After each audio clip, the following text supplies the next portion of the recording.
Pour ne rien manquer, abonnez-vous maintenant. Nous avons, puisqu'on parlait de la Constitution, Dominique Chagnollaud, président du Cercle des constitutionnalistes, est avec nous. Dominique Chagnollaud, bonjour. Bonjour. Bonjour, Dominique Chagnollaud. Alors, Richard Ferrand défend un point de vue que d'autres, d'ailleurs, défendent. Pourquoi est-ce qu'un maire peut être élu 3 ou 4 fois et pourquoi pas un président de la République ? Écoutez, lors du comité Balladur auquel j'ai participé, on n'avait pas souhaité la limitation du nombre de mandats. Personnellement, j'y suis favorable. C'est un débat très ancien, mais il ne faut pas tout mélanger. C'est-à-dire que limiter le cumul des mandats, aujourd'hui, il y a un consensus pour qu'on revienne partiellement sur cette question. On voit bien les effets parfois désastreux que cela produit en termes de déracinement des élus. En revanche, le président de la République, c'est pas n'importe qui, c'est pas un maire, un simple maire, qui est très important, bien sûr, mais un président on a cité l'exemple de Mitterrand, justement, c'est l'exemple d'une concentration des pouvoirs, et encore à l'époque il y avait eu la cohabitation comme sous Chirac. Et l'expérience prouve en Europe, puisque d'ailleurs il y a eu un rapport de la Commission européenne pour la démocratie par le droit dont j'ai participé il y a quelques années, qui démontre sur une vingtaine, une trentaine de pays que la tendance, je dis bien la tendance, de ne pas limiter le cumul dans le temps, aboutit très souvent à la concentration du pouvoir excessive. Voilà. Donc là, la Constitution dit 2 mandats. Un jeune président peut attendre un mandat et puis se représenter la fois suivante. Monsieur Macron est jeune, donc imaginez qu'il pourra se représenter. Mais là, en l'occurrence, Richard Ferrand n'a jamais appelé à modifier la Constitution pour permettre à Emmanuel Macron que les choses soient claires. S'il l'avait fait, nous le dirions. Mais bon, là, il ne l'a pas fait. Il ne l'a pas fait. D'ailleurs, moi, j'ai lu son papier. J'ai très bien compris. Je n'ai pas compris, d'ailleurs, comment on l'a interprété.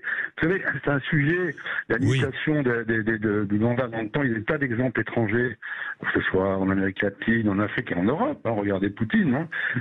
Ça suscite toujours une espèce de crainte de d'abord. C'est un fantasme, ça, c'était... Voilà, exactement. Voilà. Il aurait proposé, d'ailleurs, qu'il aurait très bien su que c'était absolument imfaisable, puisque le Sénat il serait opposé. Donc, je veux dire, c'est une plaisanterie. En revanche, le débat demeure sur la question de savoir s'il faut plus de 2 mandats, mais des mandats, ça fait déjà 10 ans, vous savez. Alors, 3 mandats, ça fait 15 ans, 4 mandats, 20 ans. L'expérience, encore une fois, étrangère, et même l'expérience française, montre que la tendance, tout de même, lorsque le président a une majorité absolue, c'est quand même la concentration du pouvoir et une habitude à la concentration du pouvoir. Donc, la limitation, ça permet de renouveler le personnel politique, c'est pas une mauvaise chose, et d'éviter cette concentration qui est inéluctable.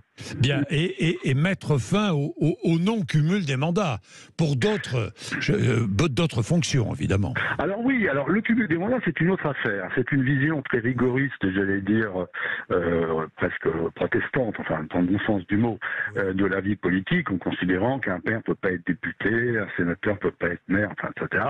Enfin, vraiment, il faut garder raison. Qu'un député d'une ville de moins de 30 000 habitants soit maire, je vois pas très bien en quoi ça pose de problème. On peut même lui supprimer son indemnité, c'est ce qu'avait proposé d'ailleurs en son temps le Sénat. Donc le cumul des mandats, c'est pas s'il est limité à une personne comme un député maire ou un sénateur maire, je vois pas très bien en quoi c'est gênant pour la démocratie, et ça permet d'enraciner mieux encore les élus. Alors on dit l'exception française, vous savez, l'exception française c'est une plaisanterie, parce que dans les autres pays, la plupart du temps sont des pays fédéraux, comme par exemple l'Allemagne fédérale. C'est vrai qu'il n'y a pas de cumul, parce qu'on a 2 carrières différentes, une fédérale et l'une au niveau du Länder. On nous dit la Grande-Bretagne, oui, alors la Grande-Bretagne c'est bien gentil, mais qu'est-ce qu'ils font les députés britanniques? Ils font un autre métier. Alors lobbyiste, ça peut être aussi écrivain, enfin j'en sais rien. Donc ils ont un autre métier, donc je vois pas bien pour l'intérêt général en quoi d'interdire de façon assez drastique, même si c'est pas complètement limité, le cumul des mandats, en quoi c'est gênant pour la démocratie. Après il y a un autre débat qui est plus compliqué, c'est la limitation du cumul des mandats dans le temps. C'est un peu le même problème qu'on a posé tout à l'heure. Là, je crois que si les gens ont envie de réélire leur maire, qui est près d'eux, pour 6 ans, il y a des maires qui vont faire 3, 4 mandats. 6 ans, c'est peut-être un petit peu long. Peut-être on peut réfléchir à réduire à 5 ans, par exemple. Mais autrement, je crois que les Français sont attachés à leur maire. Mais encore une fois, un maire, c'est pas un président de la République. Et Madame Merkel, qui a cité le président Ferrand, Madame Merkel, elle a beaucoup moins de pouvoir qu'un président français avec une majorité absolue. La France est quand même une exception où un président qui dispose d'une majorité absolue dispose en réalité de tous les pouvoirs.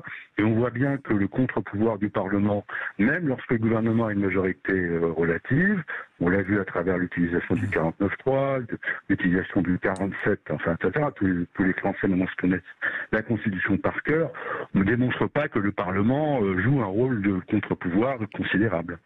Merci Dominique Chagnollaud, merci président du Cercle des constitutionnalistes. À bientôt. Il est 10h47, vous êtes sur Sud Radio, vous réagissez 0826 300 300. Nous allons parler des orages, changer complètement de sujet. Le temps est toujours très orageux.